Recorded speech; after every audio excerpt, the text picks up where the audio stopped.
Detective Comics 1081. This was one of those books where I pulled it off the shelf. Our comic book day was doing the comic book appreciation day, so everything was on sale. So me and my son went, found some great stuff. But I happened upon this one, and the cover drew me in. I love how we have Bruce Wayne here going towards this skull. What do you call it? Building, lack of a better word. And it drew me in. It was a beautiful piece of artwork. But after reading it, I like the concept. Let me put it that way. I like the concept, but there was just not enough here to hold me. So kind of let me lead you in here as we see Talia essentially rowing this person on, I guess you could call the metaphorical river Styx. So it says, listen, this is story yet left to tell. Whether it is true or not, I do not know, but it was real. This is how it happened, or this is how he remembers in his fevered mind. She carried him upon a boat across the seas and up the river of life and death. She wept for him, for inside him were two demons, one at his back crawling to get at his soul, the other keeping him alive, fascinated by a desperate man holding on to the last shreds of hope. She wept for him in dismay and love and hope as she took him to a land where such things had no place. Onto the bleached bones at the shore of an unending desert, Eris. For 12 days and 12 nights she bore him on the back of a steed. And so you essentially see Talia here caring for Bruce. Now, I haven't read the prior issue, so I don't know what happened, but you can see that something has happened to Bruce, and she's trying her best to do something for it. It says, come, grim soldier, leave your demons behind. Return, my beloved, to me. I will be in the shadow of the standing stone. Do not tarry. I will not wait till death and bone. So again, it sort of reminds me also of The Dark Tower, if you kind of go back and read Ronan's trek across the desert. I get that vibe. This is Ram V writing, Riccardo Federici and Stefano Raphael doing artists, Lee Loridge doing colors, Tom Napolitano doing the lettering, and Evan Coolidge doing the cover. Here's everyone else working on the book. So we come to find out, spoilers if you haven't read this, so if you don't want to be spoiled, pause this review, go get the book, read it, and come back. We come to find out that the machinations behind all of this, the villain is William Hand. And there for a while, we thought that William Hand was Thomas Wayne, if you go back to Grant Morrison's Batman and Robin days. And yeah, he is sort of the overarching villain of what's happening in the main story, as well as what you would call the B story. And this kind of goes back to, is Batman dead?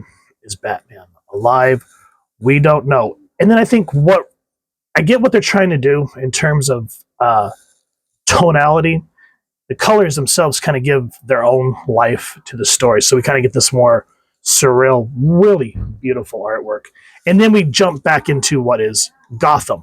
And it's more of I would call it a Dave Gibson kind of style, because they're kind of going for that Watchmen look with, I think this is Renee Montoya being the Question, which is cool.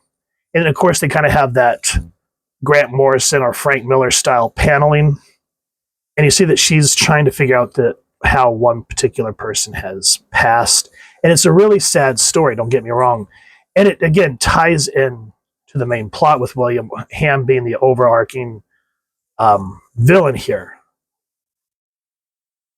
But I don't know. I felt like this was a little too artsy for Batman, I guess.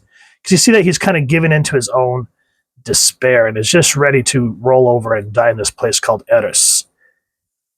And again, going back to here, Montoya, both art styles are amazing.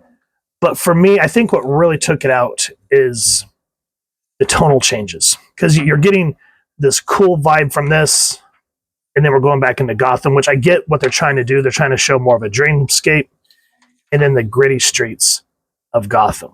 I get it, but it just did not work for me in this regard. This is just something that I don't care to follow again. It's not enough for me to see how Batman's going to get back to the land of the living. And then, of course, we get another follow-up. I cannot remember. Was it Brian Arislo, or was he just the writer on 100 Bullets? I cannot remember who the artist was for that. But this next part where we find out how William Hand also has his hand stretching out to Gotham and luring people into traps, that just has that 100 Bullet style artwork written all over it. So don't get me wrong, it's not bad. Like, I reviewed bad comics, and you guys can tell when a comic pisses me off. This didn't piss me off. It just didn't make me go, whoa, I gotta read more. And it wasn't one of those like, oh yeah, it was kind of nice. I like the ideas, but no, this was just one of those ones where like, oh, the artwork's beautiful.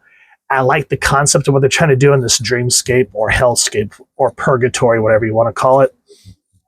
But not enough for me to care enough to continue following it. So that's Batman, or Detective Comics, should I say, 1080 in a nutshell.